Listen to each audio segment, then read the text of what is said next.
পরশুকার আগের দিন একজনের 30 টাকা গ্যালাস দিছে, দোকানের মালিক পাবলিক। এটা আর নতুন কথা না, এটা আরো 1 মাস আগের কথা।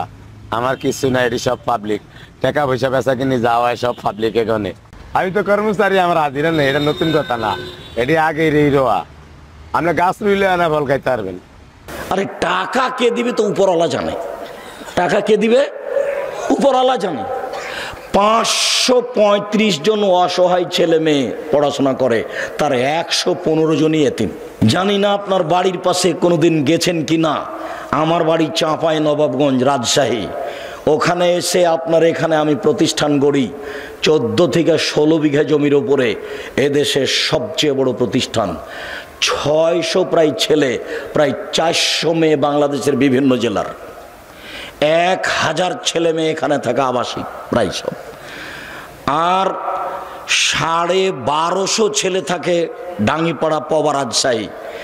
715 জন মেয়ে থাকে ডাঙ্গিপাড়া পবা রাজশাহী। 2957 জন ছেলে মেয়ে আবাসিক পড়াশোনা করে। প্রায় 156 জন শিক্ষক শিক্ষিকা কর্মচারী। 17 লক্ষ টাকা বেতন লাগে। আমি নিঃস্ব মানুষ। আপনি কোনোদিন গেছেন? আপনার তোর বাড়ি কালনি, কি দেখাতে চাচ্ছেন আপনি আমাকে? বল হিসেব, আপনার লজ্জা থাকা উচিত। আপনি জাননি কেন? কি মনে করেন আপনি? আপনাকে আমি কখনো ভালোবাসি না, এখনো ভালোবাসি না। আপনার টাকা দিয়ে ডাঙ্গিপাড়া জামিয়া সালাফে চালাতে হবে কথা আমি বলিনি। আপনার অন্তরটা তার উপরে খুশি হবে, দেখতে যাবেন, ভালো লাগবে, এটা চেয়েছি। আরে টাকা কে দিবে তো উপরওয়ালা জানে, টাকা কে দিবে উপরওয়ালা জানে। 535 জন অসহায় ছেলে মেয়ে পড়াশোনা করে, তার 115 জনই এতিম। 535 জন ছেলে মেয়ের টাকা পয়সা খাওয়ার ভার এদেশের লোকজন বহন করে। কালনিরা কেউ আছে কিনা সেটা আমি জানি না। 535 জন ছেলে মেয়ের খাওয়া ভার এদেশের লোক বহন করে, তার মধ্যে 115 জন শুধুই এতিম। দেখেছেন কালকে আপনার বাড়ির পাশে আছে। আমি এটা দেখতে আসি সুদূর রাজশাহী থেকে। প্রায় 600 ছেলে আছে, প্রায় 400 মেয়ে আছে। সারা বাংলাদেশের বিভিন্ন জেলার, চট্টগ্রামের আছে, সিলেটের আছে, রংপুর, দিনাজপুর, লালমনিরহাট, নীলফামারী, কুড়িগ্রাম, পঞ্চগড়, ঢাকা ওইদিকে আপনার যশোর, খুলনা, আপনার যে মেহেরপুর, ঝিনাইদহ, কুষ্টিয়া, ওইদিকে আপনার চট্টগ্রাম, সিলেট, বরিশাল, প্রায় জেলার আছে। ওখানে আছে, এখানেও আছে। আর আপনি এখান থেকে ওখানে যাওয়ার সুযোগ হয় না আপনার, আর রাস্তার উপরে বাড়ি করে বসে আছেন। কি দেখাতে চাচ্ছেন আপনি আমাকে? আপনাকে আমি গত সম্মেলনে বলে জানি যে বাড়ি ভেঙে দিতে হবে, 24 ঘন্টার মধ্যে বাড়ি ভেঙে দিতে হবে। এটা রাসূলের আইন। আল্লাহ নবী বলেছেন যে এখানে রাস্তার সমস্যা হয়েছে, এখানে ডবল রাস্তা হবে। আমি বলিনি বেটা, আল্লাহ নবী বলেছেন 24 ঘন্টার মধ্যে বাড়ি ভেঙে দিতে হবে। ভাঙবো না, ভাঙিয়েন না, ভাঙিয়েন না, রাস্তার উপরে করেন, তাতে আসে কি যায়? আমি বলছি মুহাম্মদ সাল্লাল্লাহু আলাইহি ওয়াসাল্লাম বলেছেন। কথা বুঝতে পারেননি? আপনি মানলেই কি আর না মানলেই কি? আপনি হাঁটাবো, বীর হাঁটাবো যাচ্ছেন না তো চলছে না? যে দেখেন কিভাবে চলছে। প্রায় সবাই মাদানী শিক্ষক। মদিনা বিশ্ববিদ্যালয়ে কয় টাকা খরচ করেন আপনি? আপনাকে আমি খালি দেখার জন্য অনুরোধ জানিয়েছি আর দোয়া করার জন্য। আল্লাহর উপরে ভরসা করে কাজ করবেন, দিনের জন্য কিছু করেন, প্রতিষ্ঠান গড়েন। হাঁটাবো, বীর হাঁটাবো যেতে হবে এ কথা আমি বলিনি।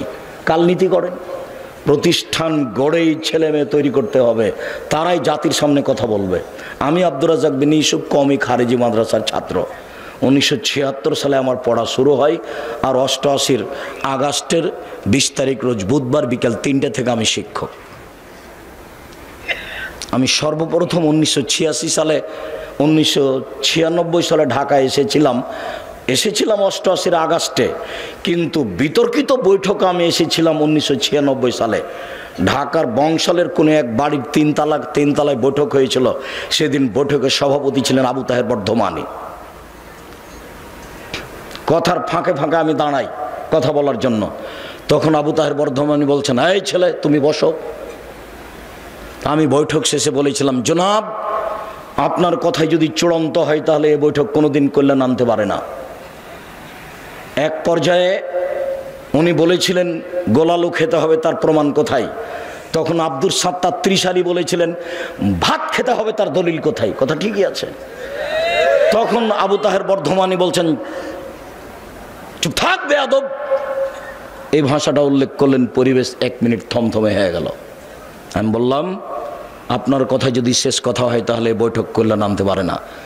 তখন আমাকে বলছেন, এই ছেলে, তুমি কালকে আমার সাথে দেখা করবা বংশাল বড় মসজিদে। পরের দিন আমি গেলাম। আমার ছাত্র জীবন থেকেই আমি এই গতিতে, ছাত্র জীবন শেষ হলেই আমি কোনো দিন কাউকে মেপে কথা বলিনি, এই জন্য যে আমি নিজের কথা কোনো সময় বলি না। আপনার 24 ঘন্টা রাস্তা ভেঙে দিতে হবে, এটা আমার নিজের কথা নয়। মোহাম্মদ সাল্লাল্লাহু আলাইহি সাল্লাম বলেছেন, যেখানে রাস্তা নিয়ে গন্ডগোল হবে, যাতায়াতের সমস্যা হবে, সেটা কি করতে হবে? ডবল করতে হবে। মোহাম্মদ সাল্লাল্লাহু আলাইহি সাল্লাম বলেছেন, এই লোকটা জান্নাতে চলে গেছে, জান্নাতে চলে গেছে। কেন? রাস্তায় একটা গাছ পড়েছিল, কেটে সরিয়ে দিয়েছে, এই জন্য। হাদিস বুখারী মুসলিম। মোহাম্মদ সাল্লাল্লাহু আলাইহি সাল্লাম বলেছেন, আফজালুল ঈমান লা ইলাহা ইল্লাল্লাহ, সবচেয়ে দামি বড় ঈমান হলো লা ইলাহা ইল্লাল্লাহ, সবচেয়ে ছোট ঈমান হলো ইমাতাতুল আযানিত তারিক, রাস্তা থেকে কষ্টদায়ক জিনিস সরিয়ে দেওয়া, রাস্তার সুবিধা করে দেওয়া। ওইও জান্নাতে যাবে, এও জান্নাতে যাবে, সবচেয়ে ছোটটা। হাদিস বুখারী মুসলিমের কথা মোহাম্মদ সাল্লাল্লাহু আলাইহি সাল্লাম বলেন। আমি অনুবাদক, কারো ক্ষমতা থাকলে অনুবাদে ভুল ধরার চেষ্টা করতে পারে। অন্য কোনো দিকে যাওয়ার কোনো সুযোগ নাই, কোনো পথ নাই, মন খারাপ করার কোনো পথ নাই। আপনাকে আমি হিসাবই করি না, কেননা আমি তো আমার কথা বলিনি, মোহাম্মদ সাল্লাল্লাহু আলাইহি সাল্লামের কথা বলেছেন, তাই বলছি। আপনাকে দাঁড়াতে হলে মোহাম্মদ সাল্লাল্লাহু আলাইহি সাল্লামের মুখামুখি দাঁড়াতে হবে। আমি বলেছি যখন 24 ঘন্টার মধ্যে সব ছবি মূর্তি ভেঙে দিতে হবে, তখন আমি বলেছি আমি 2 নম্বর আসামি। 1 নম্বর আসামি কে? মোহাম্মদ সাল্লাল্লাহু আলাইহি সাল্লাম। তার যদি ফাঁসি হয় তাহলে আমার আজীবন জেল হবে। আমি মুসলিম চিররণবীর, মরণকে করি না ভয়। মরলে শহীদ, বাঁচলে গাজী, আমার উভয় সমান। মরাও যতটুকু, বেঁচে থাকা ততটুকু। মরলেই জান্নাতি, বাঁচলেও জানা। আমি কোনোদিন হিংসা করিনি। আমি 1 নম্বর আসামি নই, আমি 2 নম্বর আসামি। 1 নম্বর আসামি কে? মোহাম্মদ সাল্লাল্লাহু আলাইহি সাল্লাম। জেল, ফাঁসি দিয়ে দেন তার। মরা মানুষের ফাঁসি ঘোষণা হয়, হাইকোর্টে ফাঁসি ঘোষণা দিয়ে দিতে হবে। মোহাম্মদ সাল্লাল্লাহু আলাইহি সাল্লামের ফাঁসি ঘোষণা দিলাম, আমি জজ। তিনি একবারে জোরালোভাবে আদেশ করছেন, জোরালোভাবে আদেশ, আলী ছাড়বে না কোনো ছবি মূর্তি, সবকে ভেঙে খান খান চূর্ণ করে দাও। আলী তুমি ছাড়বে না কোনো উঁচু খবর, সবকে ভেঙে সমান করে দাও। এই যে এইখানে সব কবর উঁচু হচ্ছে, এখানে কবর, আবার মুক্তিযোদ্ধা কবর।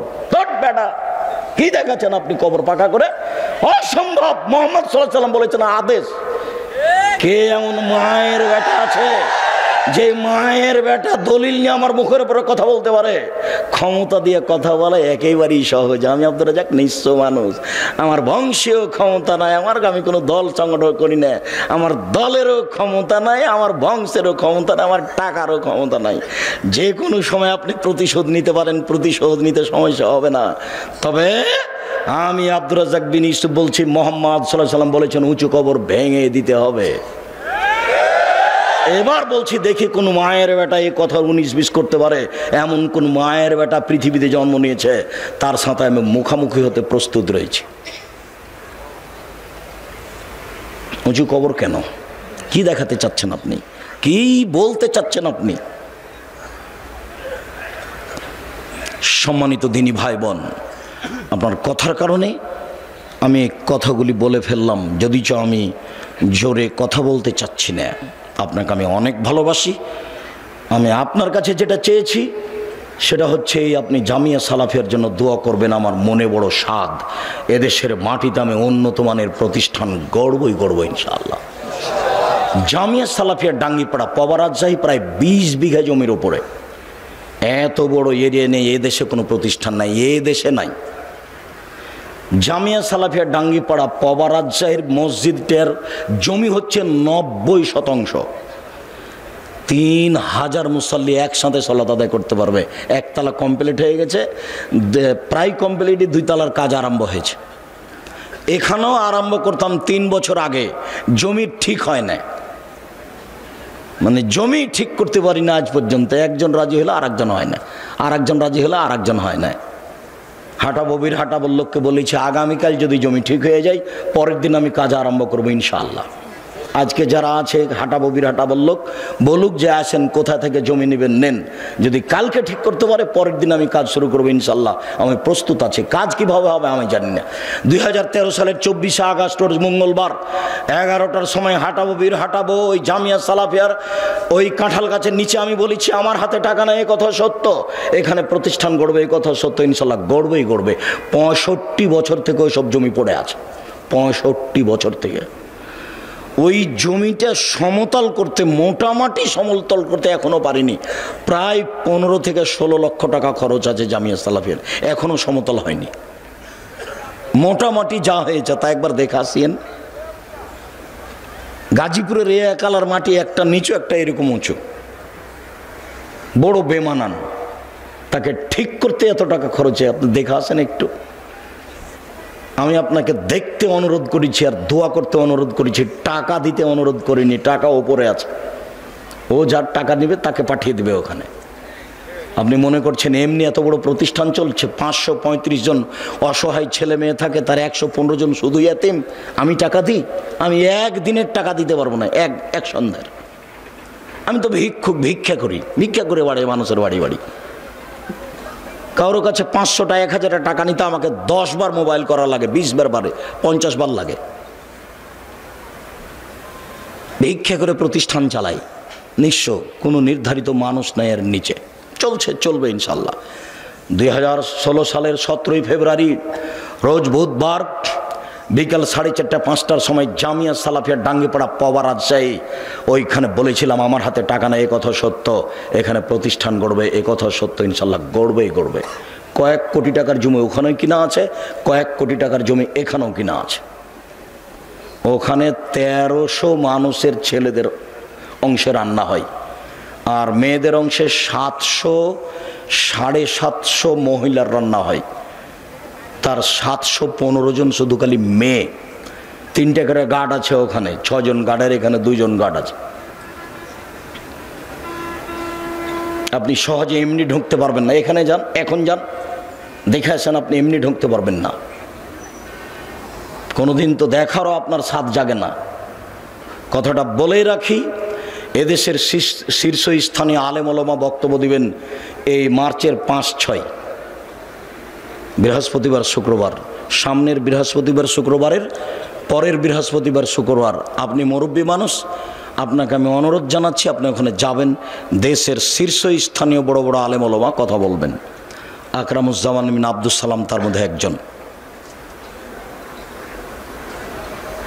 আমি এখানে যেটা বারবার বলতে চাচ্ছি সেটা আমি আপনার দোয়ার ভিখারি, খালি আপনি বলবেন আল্লাহ আব্দুর রাজ্জাক সাহেব যে কাজ করছে এটা তুমি কবুল করো। আমি সেদিনও বলেছিলাম খালি উপরের কবুলিয়ত, উপরে কবুল হয়ে গেলে এগুলো সহজ। আর আমি আমার ব্যাপারে যেটা বলি যে আমি আপনাদের টাকা পয়সা ক্ষতি করি না, আমি নিজে খাই না। এখানে কালকে যাবেন, এখানে একটা ভাউচার ফাইল আছে, যখন আমি খেয়েছি তখনকার টাকা দেওয়া আছে, দেখবেন এই ছেলে দেখি হিসাব রক্ষক, দেখি তোমার ভাউচার ফাইলটা দেখি আব্দুর রাজ্জাক সাহেবের ফাইল আছে কিনা। এখানে বোর্ডিং সুপার আছে, হিসাব রক্ষক আছে, ওখানে 2-3 জন হিসাব রক্ষক আছে, বোর্ডিং সুপার আছে, 156 জন শিক্ষক শিক্ষিকা কর্মচারী, 156 জন। আর মাসিক আল ইতেসাম পত্রিকার মুফতি 10 জন। এদেশের আর একটা পত্রিকা বের করেন যার এই অবস্থা আছে, খালি মুফতি 10 জন। মাসিক আল ইতেসাম পত্রিকার প্রতি মাসে বৈঠক বসে। তার গত শনিবার রবিবার বৈঠক হয়েছে কি সোমবার, আমার দিনটা এখন মনে নাই, তবে এই সপ্তাহতেই 15 জন মানুষ কর্মচারী আছে, শিক্ষক আছেন। ওই মাসিক আল ইতেসাম পত্রিকার পিছনে 50টা প্রশ্নের উত্তর আছে, 50টা। আমি চেষ্টা চালাচ্ছি যাতে করে আমাদের পরবর্তীতে আবার আলে ওলামা জন্ম নেই যারা শিক্ষা দিতে পারবে। আব্দুল আলিম মাদানী এখানকার প্রিন্সিপাল, আমার জীবনের সবচেয়ে মেধাবী ছাত্র। আমি কোনোদিন তাকে পিটাতে পারিনি, এছাড়া যত আছে সবাইকে কম বেশি পিটালছি, সে যেই হোক। কিছুদিন আগে যে প্রিন্সিপাল ছিল হাসেম, আর এখন আপনার এই দারুস সুন্নাহ মিরপুর ঢাকা আব্দুল নূর মাদানী, কবে কবে পিটালছি। তবে এরা মেধাবী সব। মুশফিক, যে এখন মুশফিকুর রহমান নাজিরা বাজারের শিক্ষক, প্রায় যারাকে পড়িয়েছি তারা এখন একটা মাঠে কাজ করছে। ইমামউদ্দিন বিন আব্দুল বাসির অনেক দিনের ছাত্র, মুজাফফর অনেক দিনের ছাত্র। তবে এদের মধ্যে সবচেয়ে মেধাবী এখন যে প্রিন্সিপাল আব্দুল আলিম মাদানি, এ আমার সামনে কোনোদিন ভুল পড়েছে তা আমার জানা নাই। আর পড়াতে একটু 19-20 হলে আমি কাউকে কোনোদিন ছাড় দিইনি, একবারে পিটাতে পিটাতে ক্লাসে ঘাল করে দিয়েছি। 19-20 একটা শব্দের 19-20 চলবে না, যেইভাবে শব্দ আছে ওইভাবে পড়ে দিতে হবে। এই গতিতেই আছি, খালি একটু দোয়া করবেন। দোয়ার ভিখারি মহান আল্লাহ বলেন, ওমাই ইয়াতাওয়াক্কাল আলাল্লাহ, যে ব্যক্তি আল্লাহর উপরে ভরসা করবে আল্লাহ তার জন্য যথেষ্ট। শুআয়ব আলাইহিস সালাম বলেন, ওমা তৌফিকি ইল্লা বিল্লাহ, আল্লাহ ছাড়া আমার কোনো শক্তি নাই। আলাইহি তাওয়াক্কালতু ওয়া ইলাইহি উনীব, আমি আল্লাহর উপরেই ভরসা রাখি, তার নিকটেই ফিরে যাব। মহান আল্লাহ বলেন আমাদের নবীকে, ফায়জা আযামতা ফাতাওয়াক্কাল আলাল্লাহ, মুহাম্মদ সাল্লাল্লাহু আলাইহি সাল্লাম, আপনি যখন কোনো কাজের সিদ্ধান্ত নেবেন তখন আপনি আল্লাহর উপরে ভরসা রাখুন। ইন্নাল্লাহা ইউহিব্বুল মুতাওয়াক্কিলিন, নিশ্চয় আল্লাহর উপরে ভরসা রাখে যে তাকে আল্লাহ ভালোবাসেন। বড় বড় পরহেজগার মানুষের আল্লাহ ভরসা, দুই একজন নবী রাসূলের আল্লাহ ভরসা। আজকে আপনার জন্য আল্লাহ ভরসা। এই ছেলে, ওখানে দাঁড়িয়ে আছো কেন? তুমি কি দেখাশোনা করছো?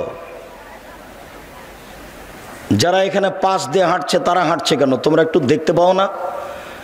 আর যেখানে মহিলা আছে সেখানে কথা বলে কেন? তুমি একটু খেয়াল করতে পারো না? যাও দেখো। আর আপনি আমার দিনী বোন, দয়া করে কথা বলিয়েন না। আপনার এটা স্বামীর বাড়ি নয়, এটা আপনার বাপের বাড়িও না। আপনার একটা লজ্জা থাকা দরকার। আব্দুর রাজ্জাক বিন ইউসুফ কথা বলছেন, আপনি কথা বলেন কোন লজ্জায়? কেউ যদি আপনার মাথার উপর দিয়ে, গায়ের উপর দিয়ে চলে যায় তবু আপনি মুখ খুলবেন না, চুপ থেকে যান একবারে। পাথরের মতো থাকেন আর কান আমার দিকে লাগিয়ে থাকেন। কিছু উপকার করবো ইনশাআল্লাহ। আজকে বাড়ি থেকে বের হয়েছেন কিভাবে? বাড়ি থেকে বের হবেন কিভাবে?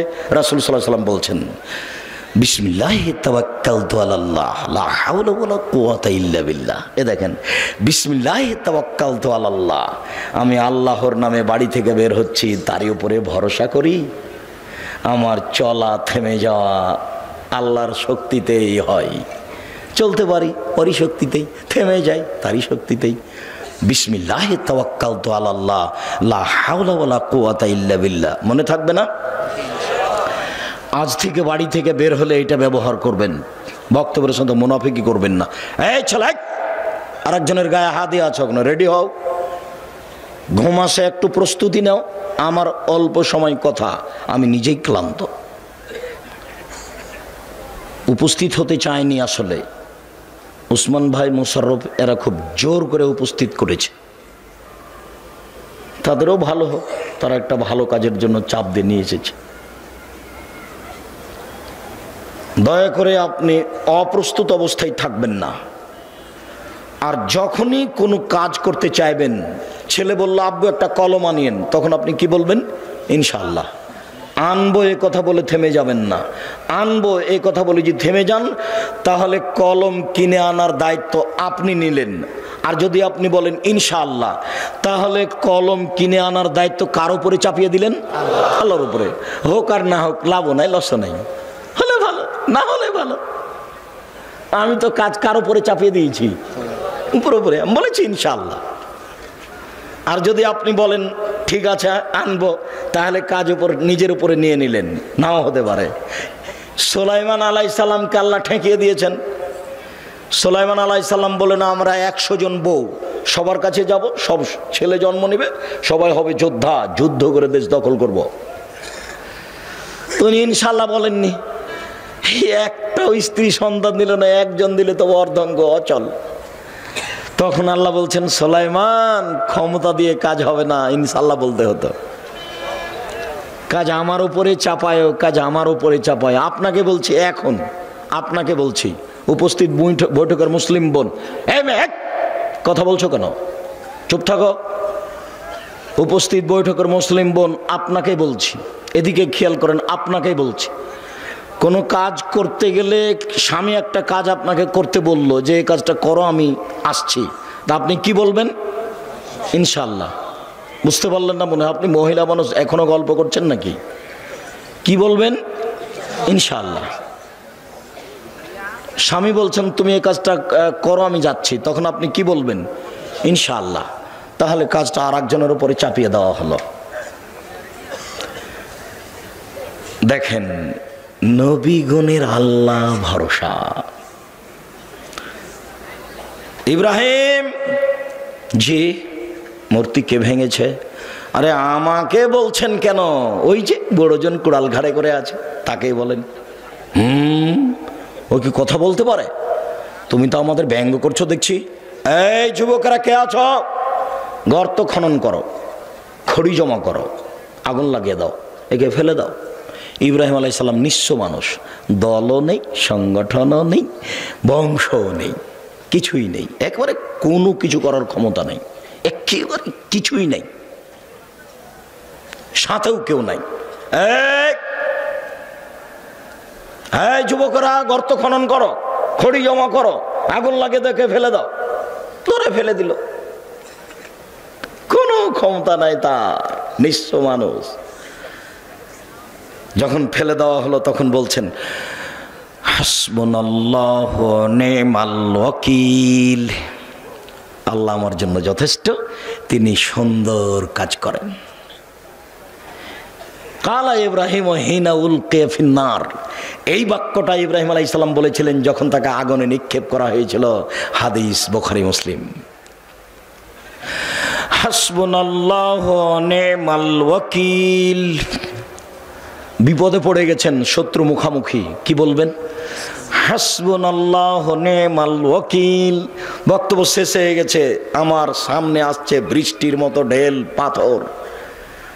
ওই সময়তে আমাকে কোনো পাথর লাগেনি, ঢেল লাগেনি, তবে আমি স্টেজ থেকে নেমে দৌড় দিলাম, এক বাড়িতে গিয়ে উঠলাম, তখন পায়ের স্যান্ডেল ছিল না, ও স্যান্ডেল পরার মতো পরিবেশ ছিল না। তখন আমি বলছিলাম হাসবুনাল্লাহু ওয়া নি'মাল ওয়াকিল। কতদিন যে এরকম ঘটনা ঘটেছে, এখনো ওরকম নেই, এখন মানুষ কিছুটা সহ্য করছে। আর তখন যেন আমার কথাগুলো সমাজে একেবারে নতুন ছিল। এখন যারা বা মাঝহাবি মানুষ, তারা একটু বুঝতে শিখেছে যে হাদিস জাল জয়ীফ আছে। আমারই এক ক্লাস ফ্রেন্ড কামেল পাস একদিন বলছে, ছি ছি ছি ছি ছি, আব্দুর রাজ্জাক বলছে যে হাদিস জাল। এ হাদিস কে বর্ণনা করেছে? উমর। হ্যাঁ, আপনারা বলেন তো উমর কি মিথ্যে কথা বলতে পারে? তখন জনগণ বলছে না। এই দেখেন আব্দুর রাজ্জাক এই হাদিসকে মিথ্যে বলছে, যে হাদিস উমর বর্ণনা করেন।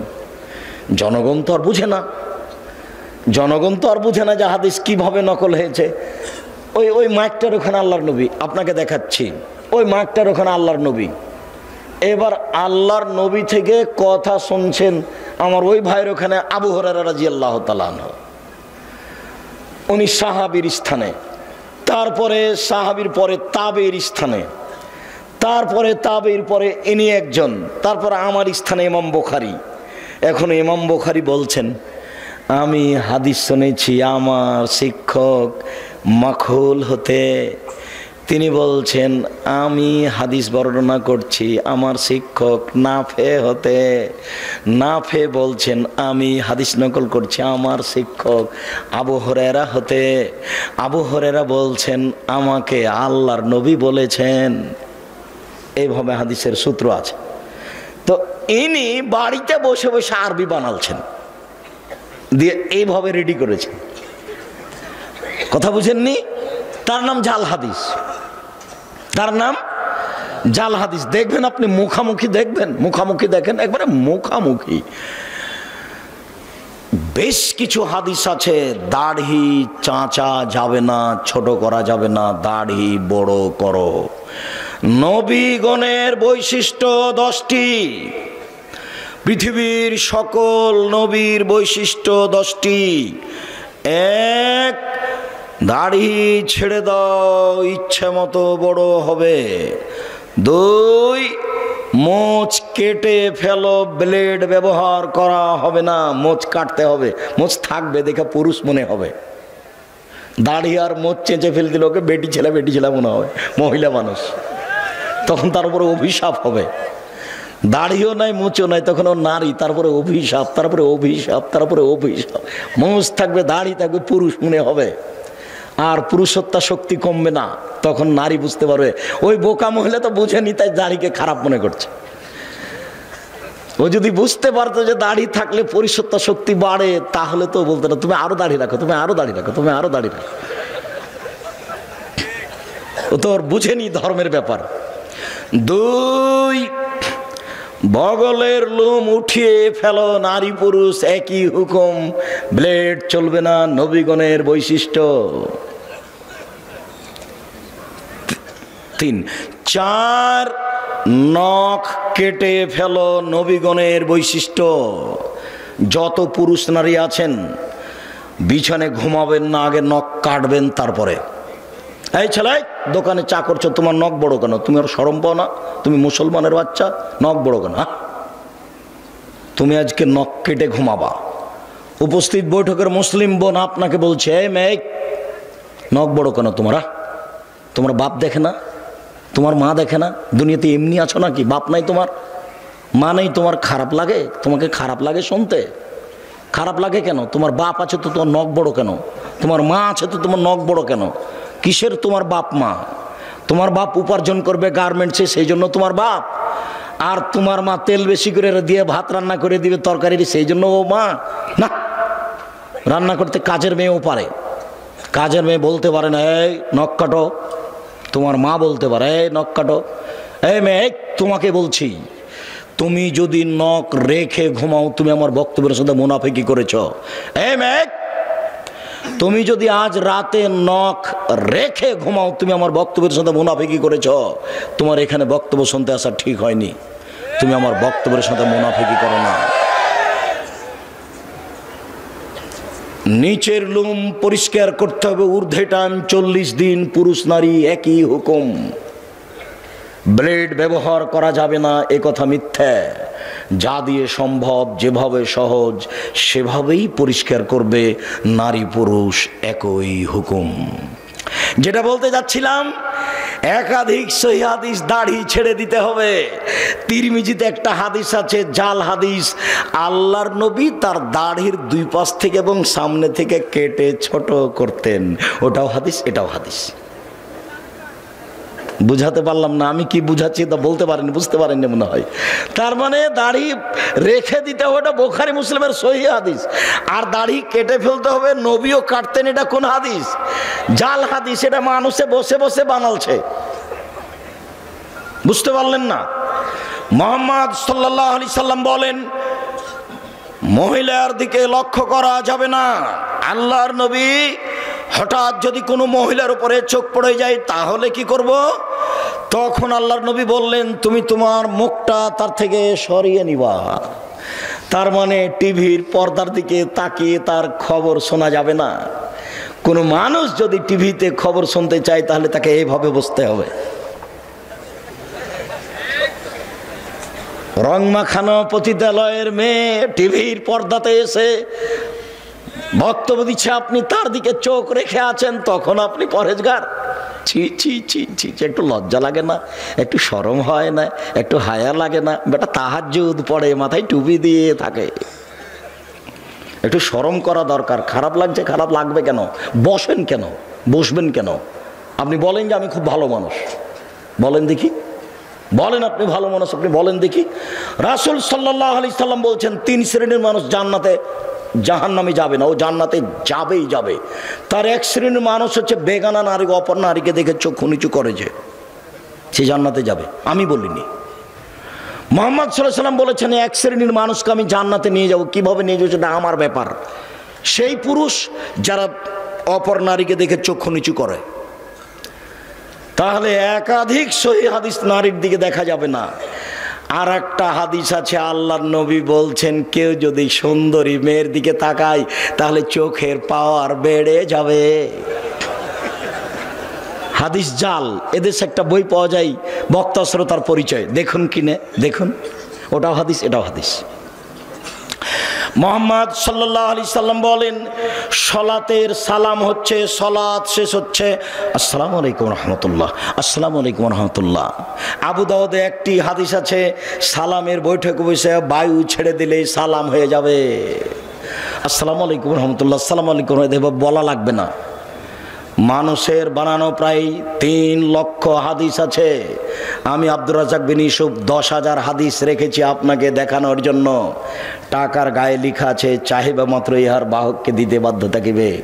আমি আব্দুর রাজ্জাক বিন ইউসুফ 10,000 জাল জয়ীফ হাদিস আপনাকে দেখানোর জন্য প্রস্তুত রয়েছি। হাদিস যে জাল হয় তার আপনাকে 2-1টা দেখালাম। ফাজাইলে আমল বইয়ে লেখা আছে যে আদম আলাইহিস সালাম ভারত থেকে 60,000 বার হজ করতে গেছেন, তাহলে তার বয়স হতে হবে 60,000 বছর। একেবারে নগদ মিথ্যে। ফাজাইল আমলে বইয়ে লেখা আছে এমন ভাবে জিকির করবে দেখে যেন মানুষ বলে পাগল। আপনাদের এখানে যে বট গাছ আছে, বট গাছে এখন এখানে সম্মেলন হয় কিনা, যারা দেখেছেন তারা নারী পুরুষ জিকির করতে করতে উল্টে পড়ে যায়। যারা বাস্তব দেখেছে তারা বলছে জি না, এটা রাখা যাবে না। পীর মুরিদির কোনো নীতি রাখা যাবে না, যে কোনো মূল্যে এলাকা থেকে উঠাতে হবে, যে কোনো মূল্যে। কথা দিয়ে উঠান, পিটিয়ে উঠান। অসম্ভব আহলে হাদিস উর্দুশিত এলাকায় এরকম জিকির আজকার মিথ্যা নারী পুরুষ একাকার হয়ে হতে পারে না। অসম্ভব, যে কোনো মূল্যে ঠেকাতে হবে, যে কোনো মূল্যে। আপনি প্রস্তুত থাকুন। আহলে হাদিস উর্দুশিত এলাকায় এরকম মিথ্যে জিকির হবে, এটা হতে পারে না। ধর্মের নামে মিথ্যে জিকির চিৎকার করে হতে পারে না। এই মাটিতে জিকির হবে লা ইলাহা ইল্লাল্লাহ চুপে। আপনাকে কথা প্রসঙ্গে একটু দেখালাম। আল্লাহ ভরসা, আল্লাহ ভরসা একটু। আবু বকর সিদ্দিক রাদিয়াল্লাহু তাআলা আনহু বলেন, আমি গারে শহরে আল্লাহর নবীর সাথে আছি। তার একটু আগে বলি, 1 মিনিট এক খেয়ালে চেয়ে থাকবেন। মন খারাপ, আবু বকর সিদ্দিক হিজরত করে চলে যাবেন, পালিয়ে যাবেন। আল্লাহ রাসূল বলছেন, আবু বকর তুমি একটু থামো, আমাকেও যাওয়া লাগতে পারে। তখন আবু বকর সিদ্দিক বুঝলেন তাহলে দুইজনের একসাথে হিজরত হবে। এবার আবু বকর সিদ্দিক 2টা উটের প্রস্তুতি নিলেন। আর বক্তা বলছেন যে সেদিন থেকে আবু বকর সিদ্দিক রাদিয়াল্লাহু তাআলা দরজায় দাঁড়িয়ে থাকলেন। কখন আল্লাহর নবী বলবেন, কখন রেডি, তাই তিনি রেডি আছেন, একবার সব মিথ্যে কথা। তখন উনি বুঝলেন যে আমাকে বের হতে হবে, 2টা উট রেডি। হঠাৎ একদিন দুপুরের সময় আয়েশা রাদিয়াল্লাহু তাআলা বলছেন, আমার বাপ মা খালি দিন ধর্ম, খালি দিন ধর্ম। মুহাম্মদ সাল্লাল্লাহু আলাইহি ওয়াসাল্লাম আমাদের বাড়িতে সকালে আসেন, বিকেলে আসেন, সকালে আসেন, বিকেলে আসেন। ঠিক একদিন দুপুরের সময় এসে বলছেন, ঢুকে বলছেন, আবু বকর সিদ্দিক জি, মেয়ে দুটাকে আপনার পরিবারের, এদেরকে সরতে বলেন। জি না, সরবে না। কি বলছেন বলেন? তার মানে আমি আবু বকর সিদ্দিক যেমন, আমার মেয়েরাও তেমন 19-20 হবে না। আমি বুঝতে পারছি আপনার কথা গোপন, কিন্তু আমাকে বলা যেমন, আমার মেয়েদের সামনে বলা তেমন, কোনো সমস্যা নেই। ওটা আয়েশা, এটা আসমা। বুঝতে পারেননি মনে হয়। বাপ যেমন বেটা তেমন, বাপ যেমন বেটি তেমন। অর্ডার হয়ে গেছে, চলে যেতে হবে। ঠিক আছে, বের হয়ে গেলেন। গাড়ে শহরে পাহাড়ের মধ্যে আশ্রয় নিলেন, গর্তে। দিয়ে আবু বকর সিদ্দিক বলছেন, এখানে আপনি থামেন, আমি আসছি। এখানে আপনি বসেন, আমি আসছি। ওখানে সব মিথ্যা কথা লেখা আছে। যে সব গর্তগুলিকে আবু বকর সিদ্দিক ছিদ্রগুলো বন্ধ করছিলেন, সাপ তাকে দংশন করতে পারে, তাই মিথ্যা বক্তব্য লেখা আছে। মিথ্যা বইয়ে লেখা আছে যে 100 বছর, 300 বছর, 50 বছর থেকে একটা সাপ গর্তে ঢুকেছিল। একদিন মুহাম্মদ সাল্লাল্লাহু আলাইহি ওয়াসাল্লাম এখানে আসবেন, তাকে দেখবো এই জন্য। এবার সব গর্তগুলো বন্ধ করলেন আবু বকর সিদ্দিক, মাত্র একটা গর্ত খালি, আর কাপড় নেই। তখন গর্তের মুখের উপরে পা দিলেন। এবার সাপ দেখছে গর্তের মুখ বন্ধ, তাহলে আমি কিভাবে মুহাম্মদকে দেখব? তো দংশন করলেন। বিষে কালো হয়ে গেল, চোখের পানি ঝরে মুহাম্মদ সাল্লাল্লাহু আলাইহি ওয়াসাল্লাম ঝরলো। মুহাম্মদ সাল্লাল্লাহু আলাইহি ওয়াসাল্লামের ঘুম ভেঙে গেল। তিনি বলছেন, তোমার এরকম কোনো অবস্থা? বলে, আমাকে সাপে দংশন করেছে। দেখি কোথায়? এই যে এখানে। একটু থুতু দিয়ে ঠিক মিথ্যে কথা, এবার নগদ মিথ্যে। ওই গর্তের মুখের উপরে ঘুঘুর ডিম দেওয়া আছে। ঘুঘু মানে মাকড়সার জালে ঘুঘু ডিম দিয়েছে, একবার নগদ মিথ্যে কথা। মিথ্যার নগদ প্রমাণ। আবু বকর সিদ্দিক রাদিয়াল্লাহু তাআলা আনহু বলছেন, কুলতু লিন-নবী সাল্লাল্লাহু আলাইহি সাল্লাম, আমি আল্লাহর নবীকে বলছেন, আমি আল্লাহর নবীকে বললাম, আল্লাহর নবী, লাউ নাজারা আহদুহুম তাহতা কাদামাইয়ে, ওরা যদি কেউ পায়ের দিকে দেখে, ওই যে ওরা যদি কেউ পায়ের দিকে দেখে, লাভ সরানা, তারা আমাদেরকে দেখে নিবে। তখন আল্লাহ রাসূল বলছেন, মা জান্নাকে আবু বকর, আবু বকর আপনি কি মনে করেন, আপনি কে মনে করেন আমরা দুইজন? আল্লাহ সালেহুমা, আমাদের তৃতীয় জন আল্লাহ। অসম্ভব, ওরা আমাদেরকে দেখতে পারে না। লা তাহজানিল্লাহ মা, আপনি চিন্তা করবেন না, আল্লাহ আমাদের সাথে আছেন। আপনি কি মনে করেন আমরা দুইজন? তৃতীয় জন আল্লাহ। আল্লাহ ভরসা, দেখেন আল্লাহ ভরসা। ফেরাউন পিছে পিছে ছুটে যাচ্ছে, মূসা আলাইহিস সালাম আগে আগে পালিয়ে যাচ্ছেন। সামনে কুলজুম সাগর, ডানে ফেরাউন, বামে ফেরাউন, পিছে ফেরাউন, সামনে সাগর। সঙ্গী সাথী বলছেন, ইন্নাল্লাহ মুতরাকুন, আমরা বন্দি, আমরা আটকা পড়েছি, আমরা বন্দি, আমরা আটকা পড়েছি। তখন মূসা আলাইহিস সালাম বলছেন, কাল্লা, কখনো নহে, অসম্ভব, এটা হতে পারে না। বলেন কি? কাল্লা, কখনো নহে, অসম্ভব, এটা হতে পারে না। ইন্না মায়া রাব্বি, আমার সাথে আমার প্রতিপালক রয়েছেন, সায়াদিনী, তিনি আমাকে পথ দেখাবেন। কোনো পথই নাই, কোনো পথই নাই, বাঁচার কোনো পথই নাই। ডানে ফেরাউন, বামে ফেরাউন, পিছনে ফেরাউন, সামনে সাগর। মূসা আলাইহিস সালাম বলছেন, কখনো নহে, অসম্ভব, হতে পারে না। আল্লাহ আমার সাথে আছেন, তিনি আমাকে পথ দেখাবেন। আল্লাহ ভরসা, বুঝতে পারছেন না? এর নাম আল্লাহ ভরসা। দেখেন, গাল্লা খাতেল আবওয়াব, সব দরজা জুলাইখা বন্ধ করে দিল। জুলাইখা সব দরজা বন্ধ করে দিয়ে বলছে, হাই তালাক, এইসব তুমি আমার সাথে জেনায় লিপ্ত হও। তখন ইসব বলছেন, মাশাআল্লাহ, আমি আল্লাহর কাছে আশ্রয় চাই। বলো কি তুমি, বলো কি তুমি, ইন্নাহু রাব্বি আহসানা মাসায়া, আরে তোমার স্বামী আমার মালিক, তিনি আমাকে ভালো থাকতে দিয়েছেন, ভালো খেতে দিয়েছেন, আমি অন্যায় করতে পারি না, তোমার সাথে আমি অন্যায় করতে পারি না। এই বলে ইউসুফ আলাইহিস সালাম দৌড় দিয়ে পালাতে চাইলেন। পিছন দিক থেকে জুলাইখা জামা টেনে ধরলো। আগে আগে বের হয়ে যাচ্ছেন ইউসুফ, পিছনে পিছনে যাচ্ছে, আগে আগে যাচ্ছেন ইউসুফ, পিছনে পিছনে যাচ্ছে জুলাইখা। যখনই বের হলেন তখনই সামনে হলো জুলাইখার স্বামী, এক জায়গায় তিনজন, ইউসুফ, জুলাইখা, জুলাইখার স্বামী। দেখে জুলাইখা কথা উল্টে দিল। জুলাইখা বলল, এই দেখেন, এই দেখেন, এই দেখেন, যাকে আপনি লালন পালন করেন, দেখেন তার চরিত্র কত খারাপ, সে আপনার স্ত্রীর সাথে অন্যায় করতে চাই, এর কি শাস্তি হতে পারে? আরে আপনি দেশের বাদশাহ, কি শাস্তি উল্লেখ করবেন? আমি জুলাইখা বলছি, ওকে যথাযথ পিটন দিতে হবে, নইলে জেলখানায় বন্দি করতে হবে। 12 বছর জেল হলো। 12 বছর পরে সরকারের পক্ষ থেকে লোক এসেছে, এইসব আপনাকে সরকার ডেকে পাঠিয়েছেন, আপনি বের হন জেল থেকে। তখন এইসব বলছেন, যাও সরকারকে বলো এইসব জেল থেকে বের হবে না, যতদিন পর্যন্ত জুলাইখা জাতির সামনে ঘোষণা না দিয়েছে। আমি জুলাইখা বলছি, আমি অন্যায় করেছি, এইসব অন্যায় করেনি। এইসব এখানে সত্যবাদী, আমি মিথ্যাবাদিনী মহিলা। এই কথা জাতির সামনে ঘোষণা না দেওয়া পর্যন্ত আমি এইসব জেল থেকে বের হব না। আমি আপনাকে যেটা বলতে চাচ্ছি, এই ছেলে, কোনোদিন কোনো মেয়ে মানুষের সাথে মোবাইলে গল্প করো না। মেয়ে মানুষ তোমাকে ধ্বংস করবে, তোমার বাপকে ধ্বংস করবে, তোমার বংশকে ধ্বংস করবে, তোমার জাতিকে ধ্বংস করবে। এই যে দেখো, এই যে দেখো মেয়ে মানুষ, হ্যাঁ বেটা, 3 মিনিটের মধ্যে, 1 মিনিটের মধ্যে কথা উল্টে দিবে। তুমিও যাবা জাহান্নামে, তোমার বাপও যাবে, তোমার বংশ যাবে, কারো মান সম্মান রক্ষা হবে না। এই দেখো জুলাইখা, এই দেখো জুলাইখা। জুলাইখা বলছে, এই যে দেখেন, আপনি যাকে খাওয়ার দিচ্ছেন, লালন পালন করছে, সে আপনার স্ত্রীর সাথে জেনা করতে চাই। হলো এটা? ঠিক হলো? আপনি কি করবেন তার? আরে আপনি কি করবেন? আমি জুলাইখা বলছি, ওকে যথাযথ পিটন দিতে হবে, নইলে জেলখানায় বন্দি করতে হবে। তুমি যার সাথে প্রেমের গল্প করছো, কথা উল্টে দিতে পারে, তখন তোমার কি হবে তুমি বুঝতে পারছো না। আজ থেকে আর কোনোদিন কোনো মেয়ের সাথে কথা বলো না। তোমাকে আবারও বলছি, তুমি তোবা করে উঠবা।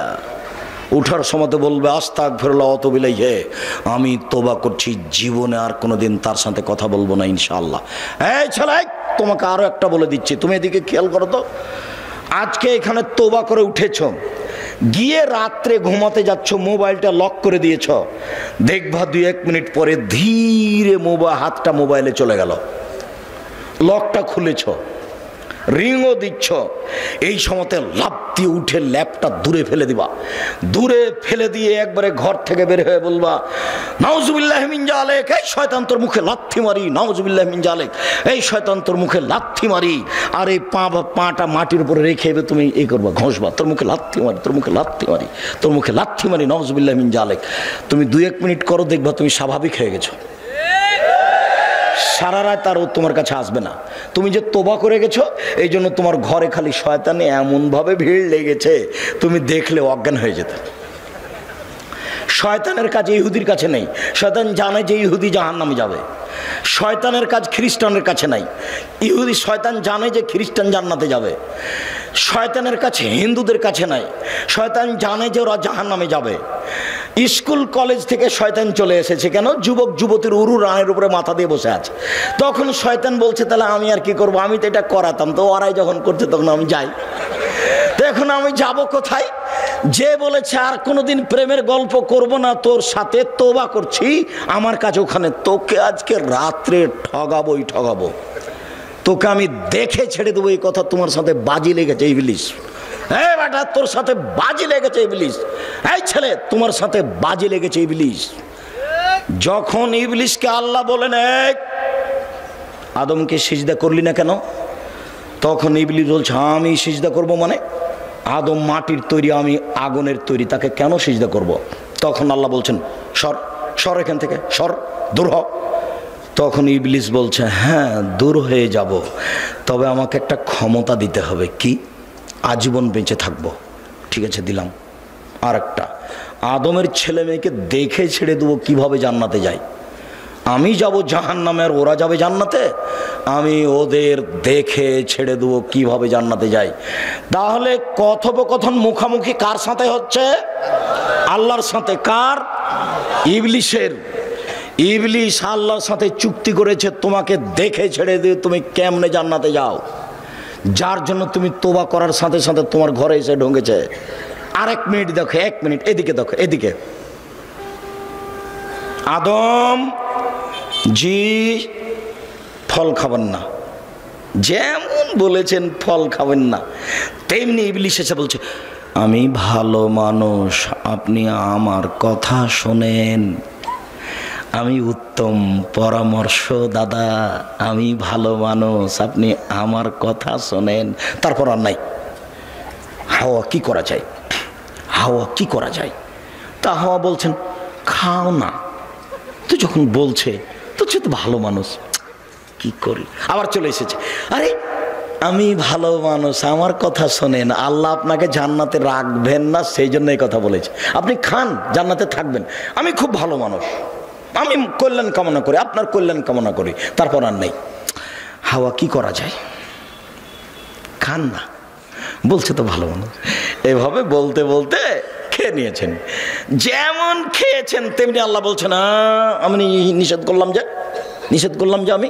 তখন দুইজন মিলে বলছেন রব্বানা জালামনা আনফুসানা ওয়া ইল্লাম তাগফির লানা ওয়া তারহামনা লানাকুনান্না মিনাল খাসিরিন। হে আমাদের প্রতিপালক, তুমি যদি দয়া না করো, তুমি যদি ক্ষমা না করো, তাহলে আমরা অপরাধীদের অন্তর্ভুক্ত হব। আমরা নিজেদের প্রতি অন্যায় করেছি, তুমি যদি দয়া না করো, তুমি যদি ক্ষমা না করো, তাহলে আমরা পাপীদের অন্তর্ভুক্ত হব। মরা পর্যন্ত দুইজনে কথা বলেছেন, মরা পর্যন্ত। আর সব নিজের ছেলে মেয়েকে বলে গেছেন, আপনাকে বলেছেন, আপনি কি বলবেন? রব্বানা জালামনা আনফুসানা ওয়া ইল্লাম তাগফির লানা ওয়া তারহামনা লানাকুনান্না মিনাল খাসিরিন। কে বলেছেন? আমার বাপ বলেছেন। কে বলেছেন? আপনার বাপ বলেছেন। কে বলেছেন বলেন তো দেখি? আদম আলাইহিস সালাম বলেছেন। অতএব আমাকে আপনাকে বলতে হবে খুব শয়তান, ও হলো শয়তান। এইবার আপনাকে খালি যদি কথা বলিয়ে দিতে পারে মেয়েটার সাথে, বেটা তোবা কোথায় গেল রে তোর, এই বেটা তোর তোবা কোথায় গেল, ঠিক করেছিস তুই রে বেটা, তুই কথা বলেছিস, আমি এটা চাচ্ছিলাম, বাস থাকে, এবার আমি যাই। যার জন্য একবারে লাথি মারবে, তুমি তার মুখের উপর তোর মুখে লাথি মারি, তোর মুখে লাথি মারি। নাউজুবিল্লাহ মিন জালিক, নাউজুবিল্লাহ মিন জালিক, আস্তাগফিরুল্লাহ ওয়া আতুবু ইলাইহি। আমি তোবা করলাম, আবার এই কথা বলছি কেন? আল্লাহ ভরসা। 2-1 মিনিট, বেশি নয়। এই ছেলে বসো। সম্মানিত দিনী ভাই বোন, 2-3টা হাদিস, কয়েক মিনিট। উমর ইবনে খাত্তাব রাদিয়াল্লাহু তাআলা আনহু বলেন, রাসূল সাল্লাল্লাহু আলাইহি সাল্লাম বলেছেন, লাউ আন্নাকুম তাতাওয়াক্কালুনা আলাল্লাহি হাক্কা তাওয়াক্কুলিহি, পৃথিবীর মানুষ তোমরা যদি সত্য সত্য আল্লাহর উপরে ভরসা করো, লা রাযাকতুম, তাহলে তোমাদের রুজি দেওয়া হবে। কামা ইরযাকুত তায়র, যেমন পাখিকে রুজি দেওয়া হয়। তাকদু খেমাসান, তার হবে তা না। সকালে পাখি খালি পেটে আসে, বিকালে পাখি ভরা পেটে যায়। পাখি কি গতকালকে খাদ্য জমা করে গেছিল? তা আজকে সকালে খালি পেটে আসেনি, এখন বিকালে কিভাবে যাচ্ছে? ভরা পেটে যাচ্ছে। আল্লাহর নবী বলছেন, তোমরা সত্য সত্য আল্লাহর উপর ভরসা রাখো, পাখিকে যেমন খেতে দেওয়া হয় তোমাকে দেওয়া হবে। আবু হুরায়রা রাদিয়াল্লাহু তাআলা আনহু বলেন, নবী করিম সাল্লাল্লাহু আলাইহি সাল্লাম বলেছেন, আমার উম্মতের 70,000 মানুষ হিসাব ছাড়াই জান্নাতে যাবে। 3টি গুণ আছে যাদের। 1, লায়াস্তার কোনা, যারা ঝাড়ফুঁক করে না।